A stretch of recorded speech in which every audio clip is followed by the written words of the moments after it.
બોલો શ્રી પુરુષોત્તમ ભગવાનની જય. જય શ્રી કૃષ્ણ મારા વડીલો. આજે છે પવિત્ર પાવન પુરુષોત્તમ માસના શુક્લ પક્ષની નૂમ. તો આ સુદ નૂમના શુભ દિને માણીએ પુરુષોત્તમ માસની મહાત્મય કથાનો 9મો અધ્યાય અને કથા વાર્તા શ્રદ્ધાનું ફળ. આપણે પહેલાં સાંભળીશું અધ્યાય 9મો, મુનિ દુર્વાસાનું આગમન, અને પછી તરત જ આપણે સાંભળીશું કથા વાર્તા શ્રદ્ધાનું ફળ. તો પહેલાં સાંભળીએ અધ્યાય 9મો, મુનિ દુર્વાસાનું આગમન. શ્રી સૂત બોલ્યા, હે મુનિઓ, તે પછી નારદજીએ વિસ્મયથી વ્યાપ્ત થઈ શ્રેષ્ઠ બ્રાહ્મણ મેઘાવીની પુત્રીનું વૃત્તાંત શ્રી નારાયણને પૂછ્યું. નારદજી બોલ્યા, હે શ્રી નારાયણ મુનિ, મેઘાવીના સ્વર્ગવાસ બાદ તેમની પુત્રીએ તપોવનમાં શું કર્યું અને કયા મુનિએ તેનું પાણી ગ્રહણ કર્યું? શ્રી નારાયણ ભગવાન બોલ્યા, એક કન્યા વનમાં એકલી રહેતી હતી અને પોતાના પિતાને ખૂબ જ યાદ કરતી અને શોક કર્યા કરતી હતી. પિતા વિનાના ઉજ્જડ ઘરમાં તે એકલી રહેતી હતી. તેનું હૃદય કમળ બળ્યા કરતું હતું. પોતાના દુઃખનો પાર તેને દેખાતો ન હતો. એ વખતે સંજોગાવશાત અત્યંત ક્રોધી મુનિ દુર્વાસા ભવિષ્યના બળથી પ્રેરાઈને એ પાતળા પેટવાળી કન્યા પાસે આવી ચડ્યા. જેમને જોતાની સાથે સ્વર્ગના અધિપતિ ઇન્દ્ર પણ ભયભીત થઈ જાય છે, એ ઋષિ દૈવ ઈચ્છાએ જ તે તપોવનમાં આવ્યા હતા. હે રાજેન્દ્ર યુધિષ્ઠિર, આ એ જ દુર્વાસા છે જેમને તમારી માતા કુંતીએ બાળપણમાં સેવીને પ્રસન્ન કર્યા હતા, પૂજ્યા હતા અને દેવોનું આકર્ષણ કરનારી વિદ્યા મેળવી હતી. હે ધર્મરાજ યુધિષ્ઠિર, દેવો પણ જેને નમસ્કાર કરે છે તેવા આ ઋષિનો કોપ મારા પર પણ ઉતર્યો હતો. આ દુર્વાસા મુનિએ મને એક વેળા રૂકમણીના સાથે રથમાં જોડ્યો હતો. એ રથને અમે બંને માર્ગમાં ખેંચી રહ્યા હતા. રૂકમણીને તરસ લાગવાથી તાળવું તથા હોઠ સુકાવા લાગ્યા હતા. રૂકમણીએ દુર્વાસાની બીકથી પોતાની ખાંદ પર રથની ઘૂંસરી તો ઉપાડી જ હતી. તે વખતે તરસથી તેના પ્રાણ કંઠે આવી ગયા હતા અને તે વિહવળ થઈ ગઈ હતી.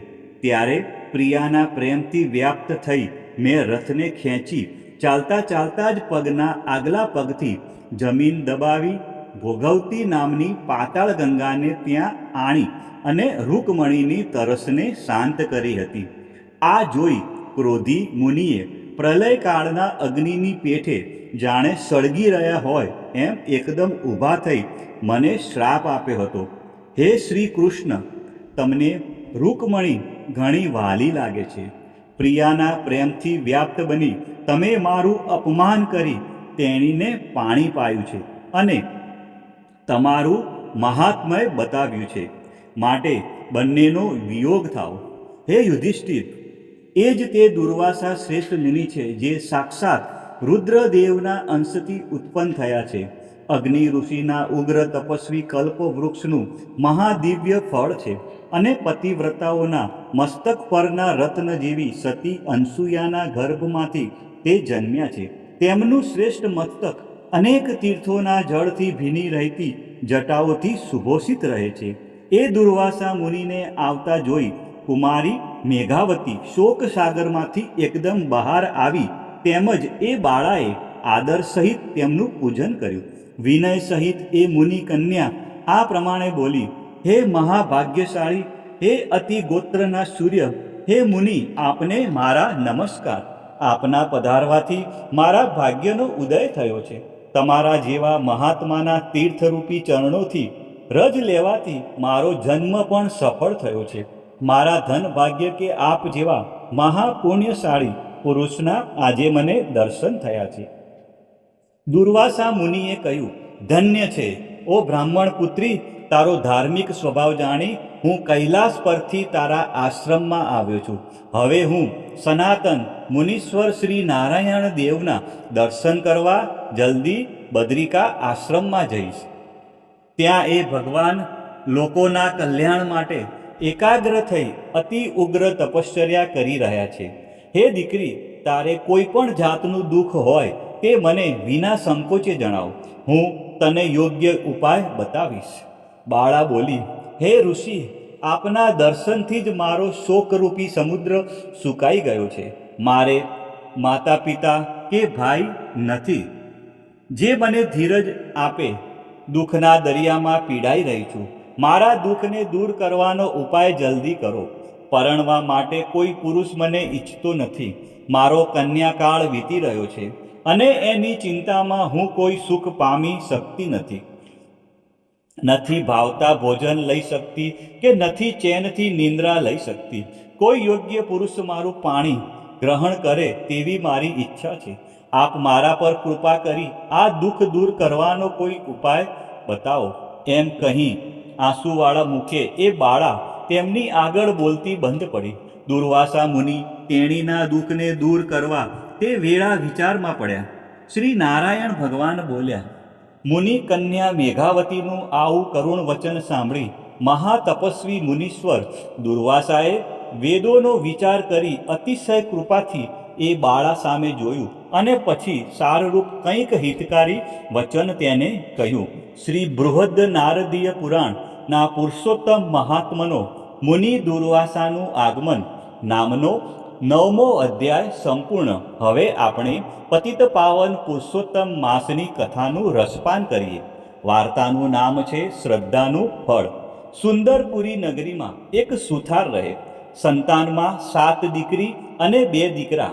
બિચારો સુથાર વહેલી સવારથી મોડી રાત સુધી મજૂરી કરે ત્યારે માંડ માંડ ગુજરાન ચાલે. બિચારાને ધર્મ, ધ્યાન, વ્રત, તપનો કે ભક્તિનો સમય ન મળે. એક પછી એક દીકરીને પરણાવતા સુથાર 50 વર્ષનો થઈ ગયો. એક દિવસની વાત છે. સુથાર બપોરે રોંઢો કરીને કામે જવા નીકળ્યો. રસ્તામાં કથાનું સ્થળ આવ્યું. એક કથાકાર કથા કરે. સુથાર ત્યાંથી પસાર થયો ત્યારે કથાકારના અમૃત જેવા શબ્દ એના કાને પડ્યા. જગતના પ્રાણી માત્રના પાલ પોષણની જવાબદારી ભગવાનની છે. તે કીડીને કણ અને હાથીને મણ આપે જ છે. એ ભૂખ્યાને ઉઠાડે છે પણ ભૂખ્યા સુવાડતો નથી. છતાં પણ મનુષ્યને ભગવાન પર ભરોસો નથી અને ચિંતામાં પોતાનો અવતાર એળે કાઢે છે.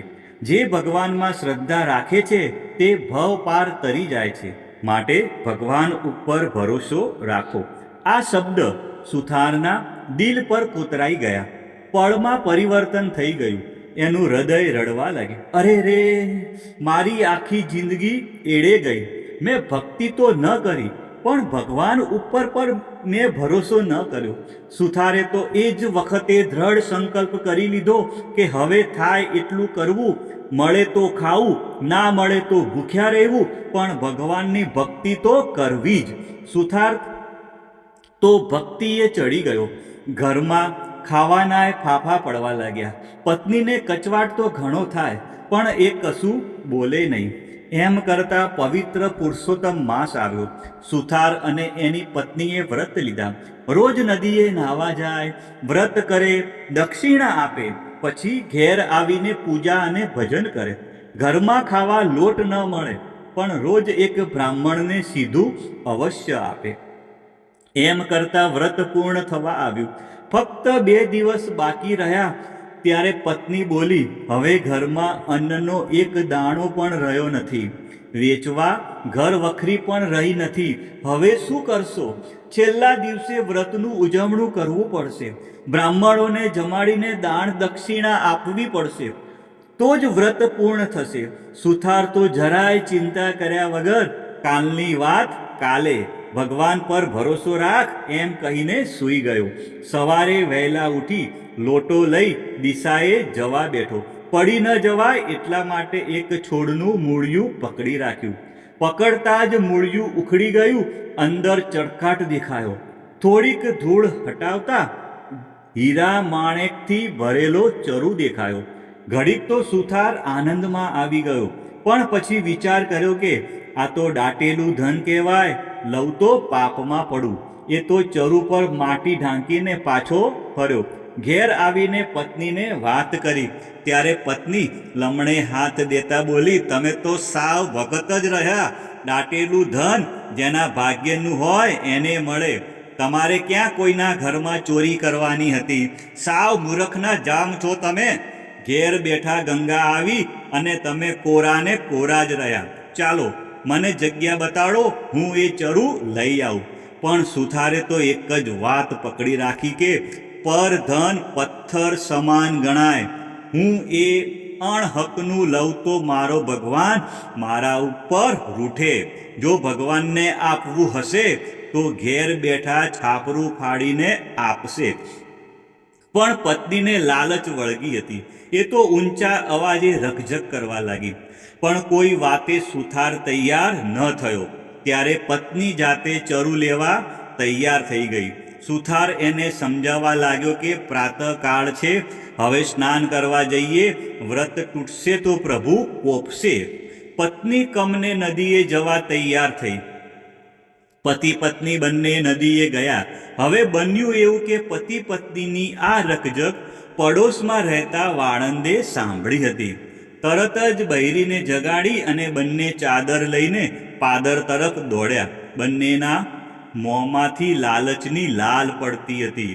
જગ્યા પણ તરત જ મળી ગઈ. તાજી માટી ખોદેલી હતી. વાણંદની બૈરી તો જલ્દી માટી હટાવવા લાગી. ચરુ દેખાતા જ એ ચીસ પાડીને બોલી, હીરા માણેક અને સોના મોહરના બદલે પીળા વીંછી? વાળંદે માન્યું કે સુથારે મને મારી નાખવા માટે જ આ ત્રાગડો રચ્યો છે. હવે તો એને પણ દેખાડી દેવું. વાળંદે ચરુનું મુખ બાંધીને ચરુ ચાદરમાં વીંટાળી લીધો. બંને ઘરે આવ્યા. વાળંદ છાપરે ચડી ગયો. સુથારના છાપરે જઈ નળિયા ખસેડ્યા અને ચરુ લઈને ત્યાં જ બેસી ગયો. સુથાર અને તેની પત્ની નદીએથી આવ્યા. સુથાર પૂજા કરવા બેઠો. લાગ જોઈને વાણંદે ચરુ ઊંધો વાળી દીધો. પણ આ શું? વીંછીના બદલે ખડીંગ ખણ ખણ કરતી સોના મોહરો વરસી. સુથાર તો આભો થઈ ગયો. સુથારની પત્ની ફાટી આંખે વરસતી સોના મોહરોને જોઈ રહી.